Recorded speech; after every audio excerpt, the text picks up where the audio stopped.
Hello dear viewers, welcome to our 9 p.m. edition of the English news, the top stories. A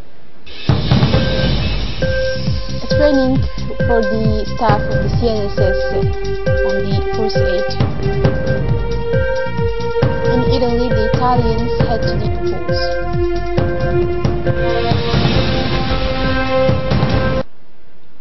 Thank you for joining us in our newsroom. A strong delegation from the World Bank has been staying in Djibouti since yesterday until March 20. Composed of 7 persons in charge of the Djibouti file within the World Bank, the mission will carry out with the NEP officials and sector partners a detailed mid-term review of the projects of governance and development of the private and financial sector. The doing business indicators, including the results of the reforms initiated and in progress, will also be on the agenda of the various working meetings. In the details, the topics that will be discussed include the promotion of investments as well as the 10 basic indicators of the doing business report. Indicators that constitute the metrics of reforms initiated by the Djiboutian government in the framework of the promotion of foreign and local investments. After the meeting held in the new premises of the ANP, the delegation of the World Bank paid a visit to the premises of the single window spearhead of the reforms initiated by the government of Djibouti as part of the improvement of the climate of business in our country. The cell of the Investigation and Judicial Brigade of the Public Security Directorate is waging an implacable and daily fight against the theft of valuable and electronic devices. In fact, the cell of the Investigation and Judicial Brigade of the Directorate of the Public Security presented this morning to the press a large batch of 81 cell phones, 3 tablets and 10 laptops, as well as 2 digital cameras, which were found after arrests of the perpetrators. The last arrest of these robbers who were presented to the press will be filed with the public prosecutor.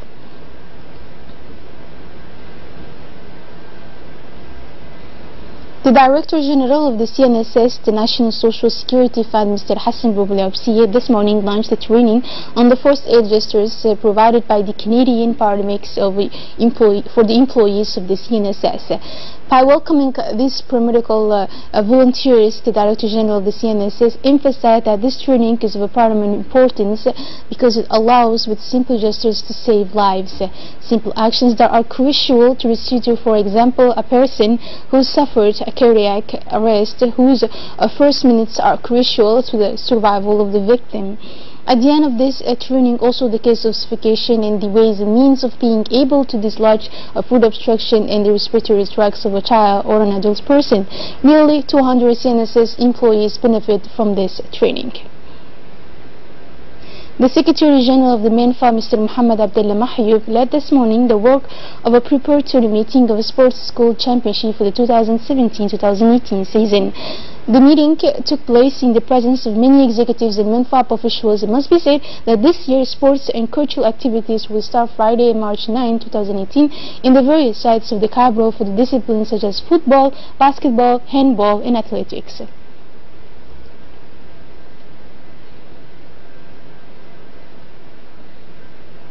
The city of Ali Sabeh is considered the second region of our country. It differs from other capitals but its vital enlargement. Like the capital, new districts appears in these peripheries to meet this strong desire of the Asajok as well as sons of vision that created a public transport company. That is why from one place to another of Aska there are many cars or a small van colored yellow.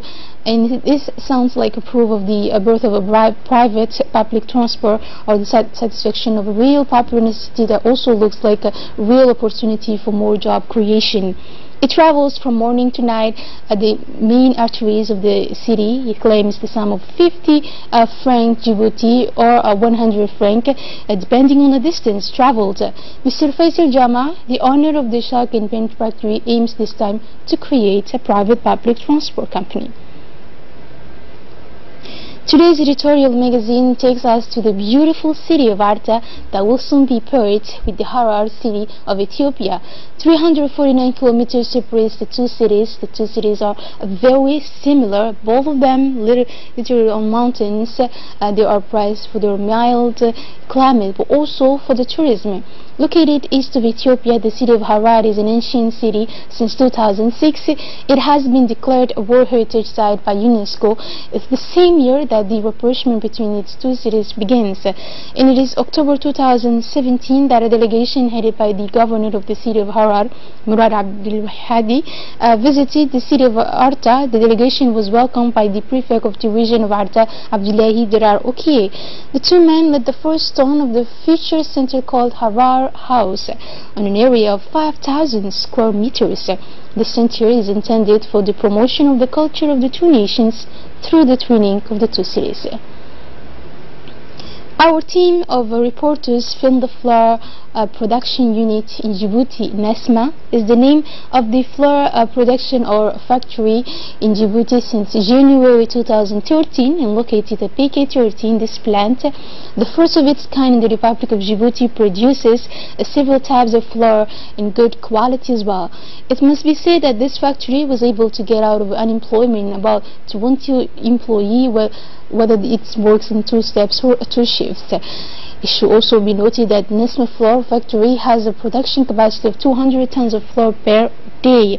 This means that Nesma plant can satisfy the need for flour from prospects. So for the future in the short and medium terms is to export to the neighboring countries from flour made in Djibouti. On the other hand, it will be incomplete not to mention the quality and production efficiency of the technical equipment and machines of the Nesma plant. It is therefore vital and primordial to favor the consumption of our 100% Djiboutian flour. Obituary. It was great sadness and sorrow that we learned of the death that occurred on the night of 3rd March. Director of the hospital, Sheikho, the late Dr. Hussein Ahmed Gedid, born on January 2nd, 1969 in Djibouti, former Chief Medical Officer of Dakhil from 2006 to 2008. The late Dr. Hussein Ahmed has been trained as an astrology and training researchers. He was appointed head of the Emergency and Resuscitation Department of Sheikha Hospital in Bilbala in March 2013, then became technical director in 2015 before being appointed general manager of the hospital on November 14, 2016. His colleagues and loved ones will remember him as a courteous, conscious, humble, pious man and a dedicated physician serving his nation. The disease left behind him a widow and 4 children. May the Almighty open him his doors to his paradise. The Minister of Health, Dr. Jama Muki, and all health staff extended their deepest condolences to the wife, children, family, and loved ones of the late Dr. Hussein Ahmed Gedid. Inna lillahi wa inna ilayhi raji'un. And in addition, following the death of the late Jama'uddin yesterday, the Minister of Health, Dr. Jama Muki, expresses his sincere condolences to the family and loved ones of the deceased, who was a notable, a well-known and wise man and highly respected by the Djiboutian community. And may the most Almighty open him to the gates of his paradise. In these painful circumstances, the Minister of Foreign Affairs and International Cooperation, Muhammad Ali Yusuf, all senior officials of the ministry joined the families and extend their sincere condolences to Mrs. Fathiuddin, the family, and close to the late Jama'uddin.